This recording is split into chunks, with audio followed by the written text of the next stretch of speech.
नमस्कार दोस्तों, आज मैं आपको पौष मास में नित्य नियम से सुनी जाने वाली गणेश भगवान की कहानी सुनाने जा रही हूँ। प्रेम से बोलिए गणेश भगवान की जय हो। एक समय की बात है, एक गांव में एक गरीब माली रहता था। उस माली के परिवार में सिर्फ उसकी 17 साल की बेटी रहती थी।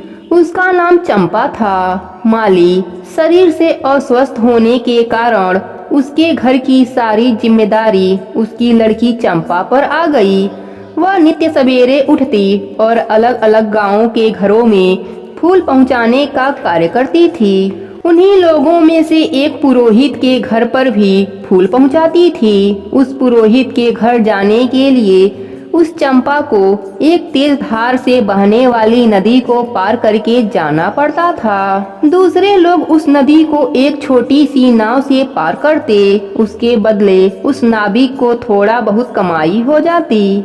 एक दिन उस चंपा को उस पुरोहित के घर जाने में देरी हो गई और पुरोहित रोज सुबह ताजे फूलों से गणेश भगवान का पूजन करता था और देर हो जाने की वजह से वह उस पर बहुत जोर से चिल्लाया और कहने लगा, अरे अब क्या करूँगा, इन फूलों का ले जा, इन्हें यहाँ से अब कोई काम नहीं इन फूलों का। चंपा कहने लगी, साहब मैं रोज की तरह आज सुबह ही घर से निकल गई, लेकिन एक ही नाविक उस नदी में नाव चलाता है और उसी नाविक के वापस आने के इंतजार के वजह से मुझे देरी हो गई।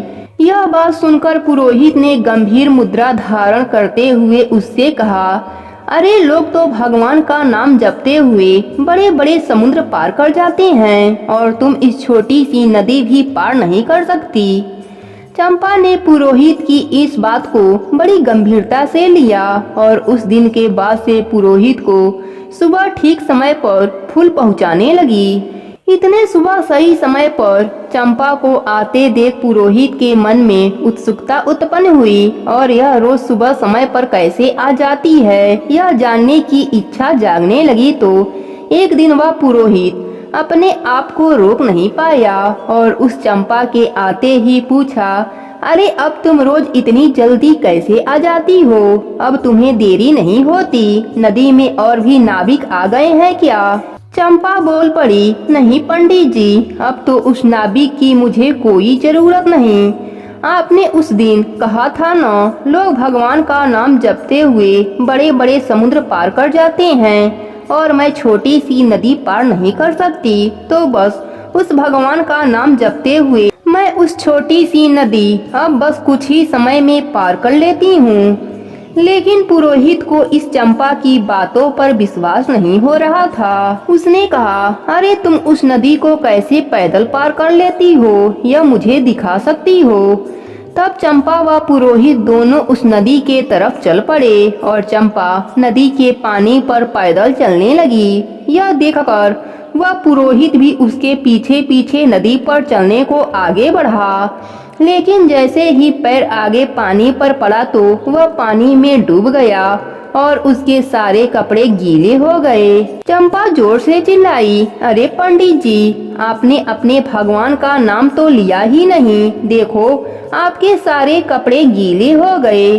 अगर भगवान में विश्वास ही नहीं करोगे तो कैसे नदी पार कर पाओगे? अगर आप विश्वास नहीं करते किसी पर तो आप सब कुछ खो देते हैं। विश्वास अपने आप पर और विश्वास भगवान पर, यही जीवन का असली रहस्य है। पंडित असली भक्ति समझ चुका था। वह पछताता हुआ अपने घर आ गया। उसे पता चल गया था कि वह गणेश भगवान की पूजा बस दिखावे के लिए करता है। वह गणेश भगवान के आगे बैठकर रोने लगा और क्षमा मांगने लगा। हे गणेश भगवान, जैसे आपने चंपा को विश्वास का फल दिया, वैसे ही अपने सभी भक्तों पर अपनी कृपा बनाए रखना। प्रेम से बोले गणेश भगवान की जय हो।